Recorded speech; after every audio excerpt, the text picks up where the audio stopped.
الحمد للہ وحدہ والصلاة والسلام علی من لا نبی بعدہ اما بعد فاعوذ باللہ من الشیطان الرجیم بسم اللہ الرحمن الرحیم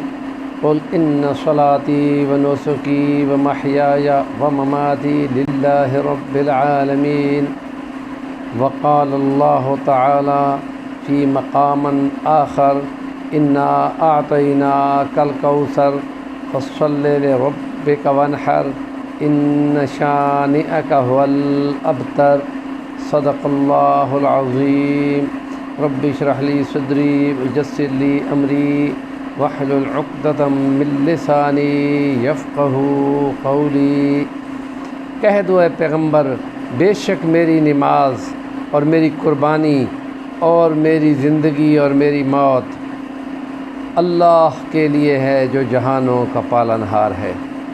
اور دوسری آیت میں فرمایا بے شک ہم نے آپ کو خیر کثیر عطا کی کوثر عطا کی، خیر کثیر عطا کی، پس کیا کر فصلی لربک، پس اپنے رب کی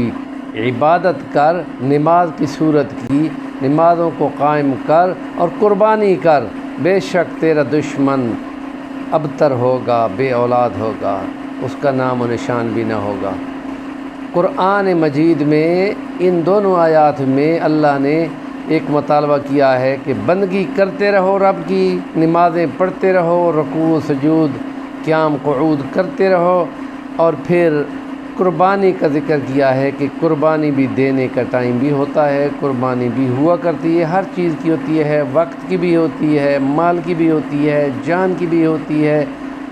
محبتوں کی بھی ہوتی ہے، نفرتوں کی بھی ہوتی ہے۔ ہر لحاظ سے رب کی رضا کو مقدم جب آپ کریں گے تو کئی اور چیزیں ان سے کٹ جائیں گی، یہ قربانی ہے۔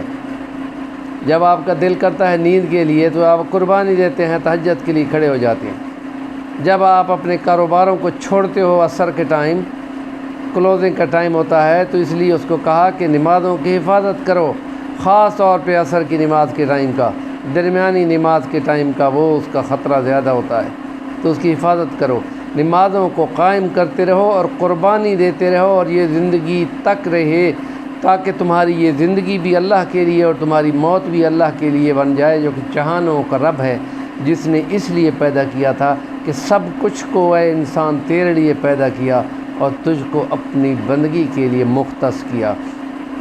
اب اس مشن کو پورا کرو، تو اس لیے نبی کریم صلی اللہ علیہ وسلم پر اللہ نے قرآن اتارا ہے،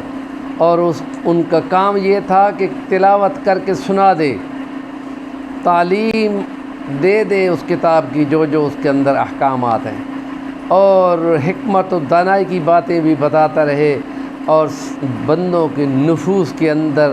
تزکیے کی ضرورت پڑتی ہے، اس کو پاک صاف کرنے کی ضرورت پڑتی ہے، بہت ساری اور چیزیں ان کو متاثر کر جاتی ہیں، ان سب سے اس کو خلاصی کرانی ہے، تو اس لیے اس کو کہا کہ یہ مشن ہے، 4 مشن ہے نبی پاک کے۔ تو اس کی تشریح میں آپ نے فرمایا جس کے بعد مالی حیثیت ہو،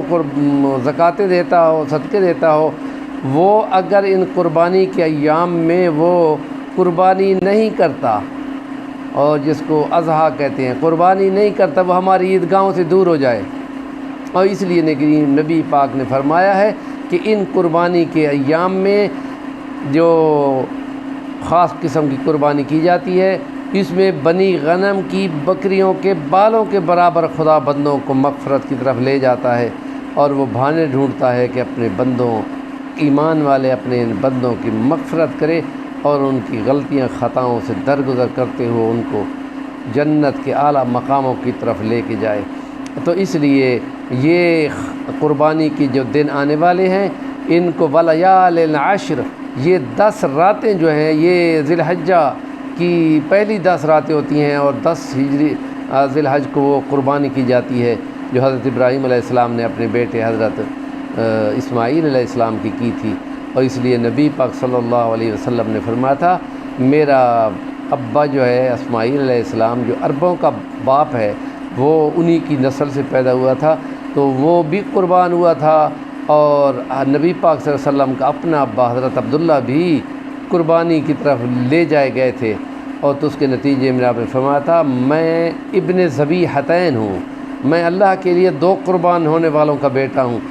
تو اس لیے آپ نے فرمایا کہ قربانی کرتے ہو تو یہ اس کی نیت ہو کہ اللہ کا حکم ہے اور اس کی رضا کے لیے یہ کام کرنا ہے، اور نبی پاک پہ اترا ہے تو ما آتاکم الرسول فخذوہ، جو نبی تم کو دو وہ لے لو، اور جس بات سے وہ منع کرے اس سے رک جاؤ۔ یا عقلی دلائل دے کر فلسفے جھاڑنے کی بجائے نبی پاک صلی اللہ علیہ وسلم کا یہ 1440 سال کا 43 سال کا یہ جو عمل ہے اس کی انکار کرنا، یہ نبی پاک صلی اللہ علیہ وسلم کی تعلیمات کا انکار ہے، ان کی نبوت اور رسالت کا انکار ہے۔ جو ایسے ایسے فلسفے جھاڑتا ہے، اور کتنے لوگ جھاڑتے رہے ان میں کہ اتنی قربانی ہو جاتی ہیں، اتنے جانور ذبح ہو جاتے ہیں، باقی سارے کام تمہارے ہو رہے ہیں، نہ تو یہ اللہ کی قربانی ہے، اس کے لیے بہت بڑا جو خون کا قطرہ زمین پہ گرتا ہے کہ نہیں تو اللہ پاک اس بندے کی مغفرت فرما دیتا ہے۔ تو اس لیے ان کاموں میں جو ایام عشرہ اب یکم ذی الحج لگے گا تو اس کے بعد اس میں تحمید کرنی ہے، تسبیح کہنی ہے، تہلیل کہنی ہے لا الہ الا اللہ، اور تکبیر کہنی ہے اللہ اکبر زیادہ پڑھنے ہیں۔ یہ عمل زیادہ سے زیادہ کرنے ہیں، ان کے دنوں میں لگ کر بندگی کرنی ہے، عبادت کے خاص دن ہیں، اور اس میں 9ویں یا 10ویں جو اس میں قربانی کے ساتھ ساتھ یہ جو اس میں 9 کو روزہ رکھنے کی تعلیمات بھی موجود ہیں۔ تو اس لیے ان دنوں کو قیمتی سمجھ کر زیادہ سے زیادہ رب کی بندگی، جو زبان سے تسبیحیں پڑھنی ہیں، تہلیلیں پڑھنی ہیں، تسبیحیں پڑھنی ہیں، اس کا عمل ہونا چاہیے۔ نیکی کی باتوں کو آگے پہنچاؤ، چینل کو سبسکرائب کرو تاکہ اچھی باتیں جس تک پہنچیں اس میں آپ کا پورا انشاءاللہ حصہ ہوگا۔ وآخر دعوانا الحمدللہ رب العالمین۔